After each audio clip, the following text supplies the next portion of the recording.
Good morning, hockey fans. This is Steven Heisler with HeisHockey.com and the Victorious Hockey Company with today's Junior Hockey Morning Show. It's Wednesday, January 4, 2023.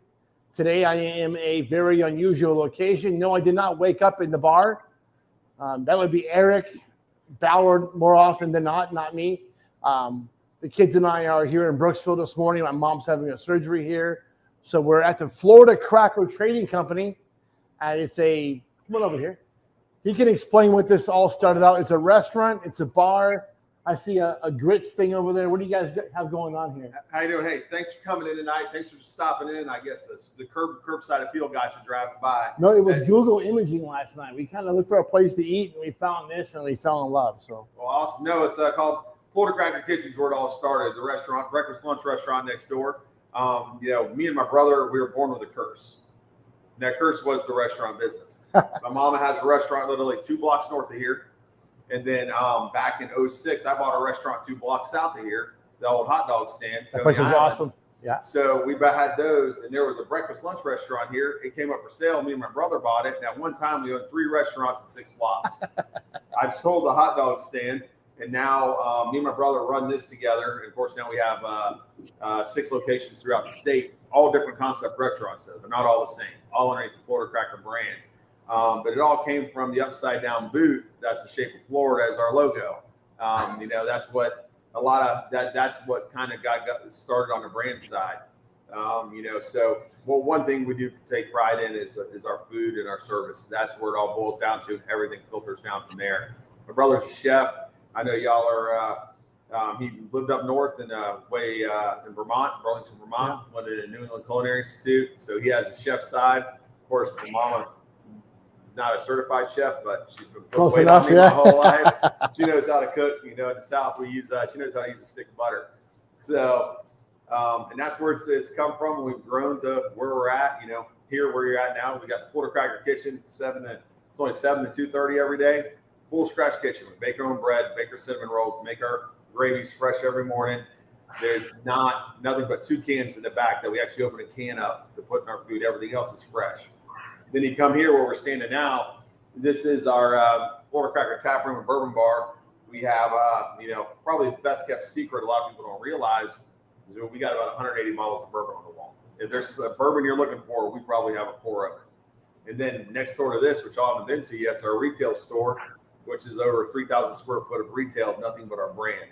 Nice. Shirts, hats, anything you can imagine, we have up there. And you get a Cracker Hockey logo put together. I think that'd be a great thing.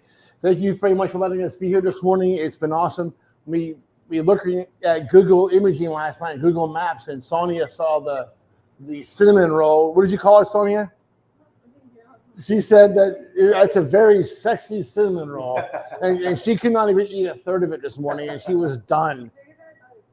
It's bigger than your head. When the cinnamon roll's bigger than your head, that's a problem, huh? You have cat head biscuits. This is a cat head cinnamon roll. There you go. Well, I appreciate letting us do this morning here, and we'll be back again. If you happen to come to Florida, Orlando for USA Hockey's winter meetings here next month or this month, make the trip over here. It's about an hour and a half over to Brooksville. It's a small town, a lot of character, a lot of great people here. Thank you so much for joining us. Thank y'all for coming in. Y'all have a great day. Eric, you want a cinnamon roll? We can mail you one. No, I'm actually, when I come down next week, you're gonna take me over there, so we're good. The Cracker, I could not believe it. My wife will not approve of the menu. There's absolutely nothing on it I can eat. I think there was some salad without dressing. That was the extent of my able to eat here. So let's get right into today's show. A lot of things going on this morning. Bottles of bourbon, so. Yeah, the bourbon's behind me. It's seeping into my skin as I'm sitting here. Sonia have to drive home, and she doesn't have a permit yet. This could be bad. So, all right, today's World Juniors, we have the relegation round game 2, Austria versus Latvia. Latvia leads the series 1-0. If there's a chance for Austria to win a game, it's today. This is the last chance. If they can come out of this tournament with 1 positive, getting a win today is going to be it. It's unlikely, but that win today would create a lot of drama for LFC. What do you think, Eric? I think I really think Austria is going to struggle to win a game. The only time I think that Austria could win a game is if Latvia takes their foot off the accelerator. I just don't see it happening. I really don't. I think Latvia is going to take this game again today. I agree with you there. An Austria win would be kind of fun to see, but it's very unlikely. The second game of the day might be a little important. Semifinal game, Czechia and Sweden. Czechia is full of confidence after the 9-1 win over Switzerland. It would be a mistake for any team to go into a game against Sweden with overconfidence. That is going to be difficult. Sweden has a history of defeating overconfidence over and over again. They're a very solid team. They're technical. But Sweden has a problem. They've already beat Czechia once in this tournament, and we all know that winning 2 games in the same tournament against the same team is never going to be easy. I'm going to pick Sweden today because I'm kind of loyal, but I'm not going to say it's going to be easy. This should be a barn burner. It might even go to a shootout. And I think in a shootout, Sweden has an edge. Eric? I'm not only down by one win, and this is where you have to gamble once in a while, but Sweden is extremely high powered. I like their team a lot, but I'm going to go with Czechia. I'm going to take Czechia over the Swedes. I think it's going to be a tight game, maybe an overtime or a shootout game. But if I want to regain maybe a tie with you in the picks, I got to go opposite. But I really truly believe that to have a team beat another team twice in the World Juniors is going to be tough. I think maybe Sweden might take Czechia just a little light out of the gate and might not be able to climb back in. So my pick, I'm going to go opposite of you, Stephen. I'm going to go with Czechia. Well, it's going to happen occasionally. We're great hockey minds, but mine is a little muddled sometimes. I get it, too, about winning twice in the same tournament. Not easy to do, but we'll see how it goes. Now, the Civil War, the Continental War, USA versus Canada. Lot to say today about that. Let's kind of dive into it. The U.S. took care of business against Germany Monday, while Canada earned a dramatic overtime win over Slovakia to set up the matchup everybody's talking about. These rivals have been on similar journeys throughout the tournament, both having to overcome early losses. The U.S. against Slovakia and Canada against Czechia. Look at U.S. has won six of the last 9 meetings at this event. Canada and the U.S. Canada dominated for generations, it seems like. The U.S. has been dominant as of late. That means nothing today. Previous Canadian teams didn't have this Connor Bedard kid.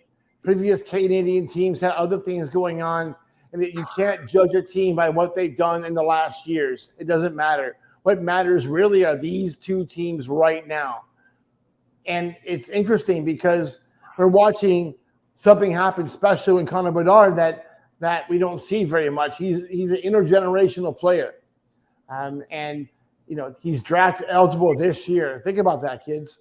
That's this year. He's really too young to even, it's insane how young this kid is and how good he is right now. He's a 2005, I believe, Merrick. Yep. He'll be a 2005. Say again? 17.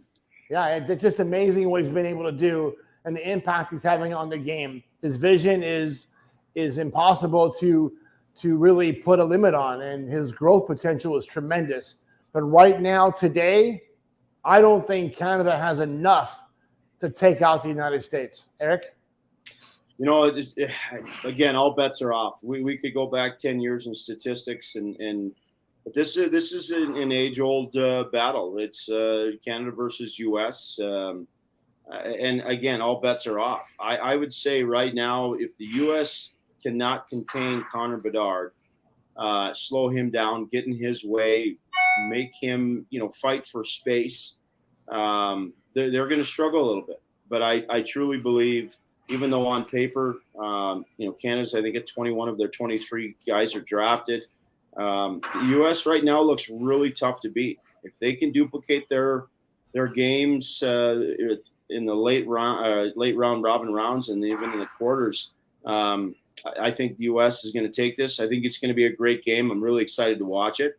But I'm going to have to go with the U.S. Over Canada probably in dramatic fashion. It won't be easy, that's for sure. U.S. had an easier game in the quarterfinals against Germany. Slovakia challenged Canada in their semifinal game. But it's kind of the opposite of what happened with Sweden and Czechia, right? So it's going to be an interesting battle. Today's HeisHockey.com article, I wanted to bring it back because a lot of things are going on in the dressing rooms and on really mostly pay-to-play junior hockey teams around the country, and that is older players showing why they're still playing Tier 3 by being immature and being a very bad example for younger players. We talked a little bit about the character of players and their behavior yesterday, and then that just brought out more stories, right? So we're getting a lot of that again. And really, Eric, we talked again yesterday. We're not seeing this problem of hazing and the baloney happening at the USHL and the NAHL levels. We're seeing it at the pay-to-play levels. And we kind of addressed that it's mostly the kids that are the 19 and 20 bombs that are really facilitating a lot of this. It's hard for an older player to see a younger kid come in and be more talented. It's hard for an older player to not want to get in the way and hinder development of a hotter prospect. I get it. It's kind of embarrassing to have to be as good as a 16-year-old. But don't do this. This paddling thing is ridiculous. This vaping thing in the locker room is ridiculous. This vaping with marijuana pods in the locker room is ridiculous. And we're hearing about that more and more. And the problem's not going away, Eric. Yeah, we talked about it in one of the last shows. And I think, again, leadership starts at the top.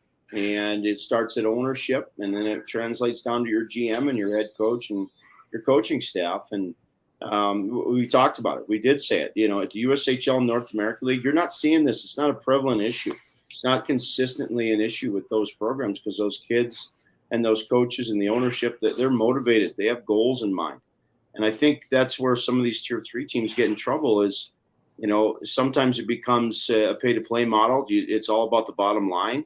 And some of those owners and those coaches lose sight of what that mission should be. And it's unfortunate it's happening. And we both have seen it. We've been around it. Not part of the game anymore, and it never should have been part of the game. And we need to really kind of help these owners understand that sometimes you lose opportunities because you're not controlling your locker room, and coaches lose jobs because they can't control the locker room, and that long-term ripple effect is a big issue. We start to lose players. I mean, there's a reason why certain leagues have left USA Hockey because there's just not enough players in the country to facilitate all the Tier 3 teams. So they go over the seas, they go across the border to Canada, and we've got a mixed bag now. But this hazing and those type of situations have got to end. They just have to. But leadership starts at the top. I believe that. Do you think for teams that are habitual offenders, or once you hear a complaint, that there should be an automatic recourse? And I think a team should have to put, a mall cop or a security guy in the locker rooms to monitor this behavior. Will that change the culture a little bit, or will that be too much of a distraction? That's a great question. I think what you do is when you put a locker room monitor in, you lose the clubhouse effect. You lose that's their room. That's their sanctuary, if you will. And I think what it has to come down to, the coach has to institute rules and regulations and procedures that don't allow that stuff to happen. I think the one tough part of it is, you bring up a great point, but who's going to regulate? It's really tough to regulate. I don't even know how many Tier 3 teams across the country, both in USA Hockey and non-USA sanctioned. That makes it tough. It makes it really tough to regulate and be in all those places at once. But again, leadership starts at the top. If the coach doesn't allow it to happen and is firm and disciplined about it, then it shouldn't happen at all. It seems like USA Hockey is overzealous in certain areas of discipline, especially when it comes to on-ice behavior or a coach having an issue. If they target an organization, they're very overzealous, and the punishment is instantaneous. A referee can say something, he'd be mad at the coach, and the coach is out, 5, 10, 15 games, players out 5, 10, 15 games. But when it comes the other way, when it comes to tier standards or the player bill of rights and what those standards are, when teams color outside of the lines, there's minimal recourse. Players are not always getting what they're paid for. Players are not getting always what they're expected to get. And until USA Hockey as an organization equally applies sanctions according to the violation, if it's from a team standpoint, a league standpoint, a refereeing standpoint, a coaching standpoint, I think you have to apply that discipline, equally. And right now it's not. The power is in the hands of the referees on one end, but when it comes to tier standards, we're not seeing it. And there's issues all over the North American Hockey League. There's been issues definitely within the USHL in years past. The players kind of went on strike in Omaha and uncovered a lot of bad things that were going on there. Players don't have the courage to do that in the North American Hockey League. They're just happy to be there. And we got to fix that. These kids should be getting what they're paying for or what they're supposed to be receiving. We heard a story about Kenai River charging $800 for stuff, and there's been no discipline for that organization. That's completely against tier standards.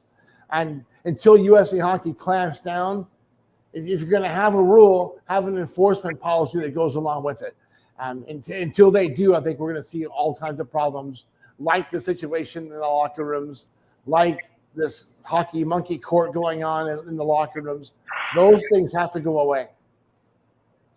Yeah, we want to provide a healthy and safe environment for our players at every level. And again, I keep saying it sounds like a broken record.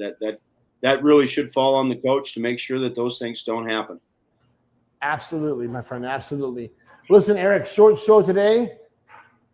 Good luck today in our games. I know you're going to be eating some Czech food later on. They probably paid you to say that. That's okay.